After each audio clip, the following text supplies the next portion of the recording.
महार, मांग, चांभार, ढोर, डकलवार, रायंदर, कैकाडी, वडार, मसनजोगी, वरटी, तेली, तांबोळी, वारीक, लम्हाणी, कोळी, माळी, हटकर, धनगर, कुंभार, सोनार, वंजारी, कोष्ठी आणि 18 पगड जातीच्या बेईमान लोकांनो, वेळ काढून वाचा.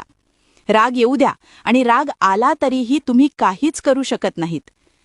डॉक्टर बाबासाहेब आंबेडकर हे फक्त महारांचे म्हणजेच आजच्या बौद्धांचे हा बोड गैरसमज डोक्यातून काढून टाका. जसा तुमचा देव कोण्या एकट्याचा ठराविक लोकांचा नसतो, तसाच महापुरुषांची सुद्धा जात नसते. तुम्ही आजकाल जे कट्टर हिंदुत्ववाद घेऊन बोंबलत फिरताय ना, ह्याच हिंदुत्ववादाने तुमच्या हजारो पिढ्या गुलाम बनून छळले आहेत. तुम्ही माणूस असून तुम्हाला जनावरांसारखी वागणूक दिली आहे. मान्य आहे, तुमच्यापेक्षा जास्त झळा आम्ही सहन केल्या, पण तुमचे पूर्वज याला अपवाद नव्हते. मी बघितलंय, तेली, नाभी, वरटी, कोळी व मांग, चांभार, ढोरांची लोक उरलेले विटके मागून खायचे.